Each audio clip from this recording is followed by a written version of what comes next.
Ал коррупция деген конституциядан жаралбайт, мыйзамдан да жаралбайт. Конституция эме жол берет, конституция жол берет. Жок, мыйзамдар жол берет. Мисалы ошол мыйзам жол бербегенде текебаевдер жанагы тизмет түзө алмак эмес. Тизмет түзүп жанагындай болуп өздөрү ээ болуп ала алмак эмес. Эгерде конституцияда ошондой мыйзам уруксат берилбесе, мурдагы депутаттарда мисалы мына коррупцияга жолду берген бул адам. Эгерде бир бийлик адам мыйзам жасап албаса кайдан болот? Бийлик кааласа мыйзамды өзгөртө берет.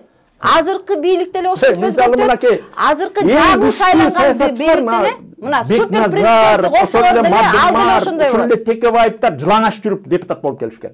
Бунусы бай эле ушул Текебаев бай эле. Жок, жөө мугалим болчу, жөө жүрүп депутат болуп келген. Мадумар бай эле. Жөө жүрүп депутат болуп келген. Мына айтып атпайбы? Байлар келет. Байлар келбейт. Сиз деген азыр Акаевди айттыңыз, Бакиевди айттыңыз. Ким кепилдик берет?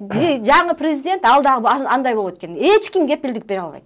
Ал дагы ошо конституцияны бузбайт деп эле оголуп кетебиз деп эч ким кепилдик бере албайт. Бул жерде кеп анда эмес.